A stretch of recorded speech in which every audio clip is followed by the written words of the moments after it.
নমস্কার, আমি মৌ। আপনারা দেখছেন মৌয়ের সাথে রান্নাবান্না। আশা করি সকলে ভালো আছেন।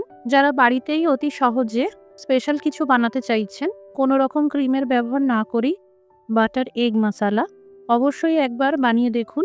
একদম শর্টকাট পদ্ধতিতে রেস্টুরেন্টের স্বাদে রুটি, নান, তন্দুরি, পরোটা, পোলাও, সাদা ভাত যেভাবে পছন্দ খেতে পারবেন। রেসিপিটি ভালো লাগলে লাইক দিয়ে শেয়ার করে দেবেন। প্রতিদিন আরও নতুন নতুন রেসিপি পাওয়ার জন্য আমার চ্যানেলটি সাবস্ক্রাইব করে রাখুন। 4টে মুরগির ডিম সিদ্ধ করে রেখেছি। ছুরির সাহায্যে এইভাবে হালকা করে ছিঁড়ে দিলাম। এতে ডিমের ভেতরে মশলা ঢুকবে আর রান্নাটা দেখতেও সুন্দর লাগবে। সামান্য করে ঝাল লঙ্কার গুঁড়ো, হলুদ গুঁড়ো আর লবণ মাখিয়ে নিলাম। এর ফলে ডিমগুলো ভাজার পর কালারটাও দারুণ আসবে। পরিমাণ মতন তেল গরম করে নিয়েছি। ডিমগুলোকে বেশ লালচে করে ভেজে নিতে হবে। ডিম ভেজে নেওয়ার পর ওই একই তেলে দিয়ে দিলাম 2 টুকরো দারচিনি, 2টো লবঙ্গ, একে একে দিয়ে দিলাম কুচানো টমেটো, কুচানো পেঁয়াজ, গোটা কাঁচা লঙ্কা আর 1 মুঠো ডাঁটি সহ ধনেপাতা। এখানে 2টো টমেটো আর 2টো পেঁয়াজের ব্যবহার করা হয়েছে। কাঁচা লঙ্কাটা যে যেমন ঝাল পছন্দ করেন সেই বুঝে দেবেন। আমি এখানে 2টো কাঁচা লঙ্কার ব্যবহার করেছি। বেশ 2 মিনিট মতন ভেজে নেওয়ার পর 4টে কাজু বাদাম আর 2টো আমন্ড বাদামকে কুচিয়ে দিয়ে দিলাম 1 চামচ করে ঝাল লঙ্কার গুঁড়ো, হলুদ গুঁড়ো আর স্বাদ মতন লবণ।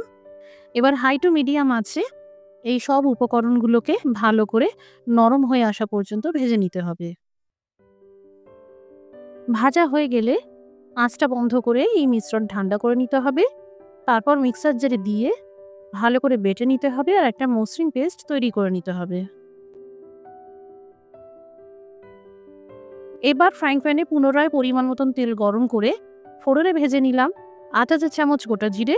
আঁচটা কমিয়ে দিয়ে সুন্দর কালারের জন্য দিয়ে দিলাম 1 চা চামচ কাশ্মীরি লঙ্কার গুঁড়ো। এরই সাথে পেস্ট করা মশলার গ্রেভিটাও দিয়ে দিলাম। এবার হাই টু মিডিয়াম আঁচ করে বেশ 2 মিনিট পর্যন্ত মশলা কষিয়ে নিতে হবে। এতে কালারটাও সুন্দর হয়।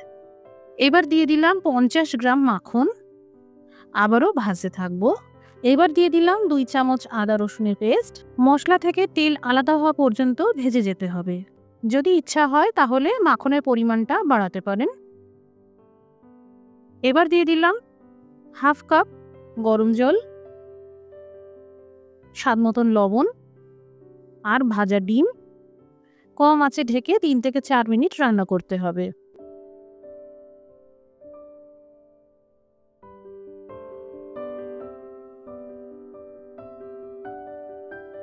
গ্রেভি একদম রেডি। এবার সবশেষে দিয়ে দিলাম 1/2 চা চামচ কাসুরি মেথি আর 1/2 চা চামচ গরম মশলার গুঁড়ো। ভালো করে সব কিছু মিশিয়ে নিলাম। তৈরি হয়ে গেল কোনো রকম ক্রিমের ব্যবহার না করেই রেস্টুরেন্টের স্বাদে বাটার এগ মশালা। বাড়িতে অবশ্যই একবার এইভাবে বানিয়ে দেখবেন। বাড়িতে বানালে কমেন্ট করে জানাতে পারেন কেমন তৈরি হলো। রেসিপিটি দেখার জন্য অসংখ্য ধন্যবাদ। সবাই ভালো থাকুন, সুস্থ থাকুন।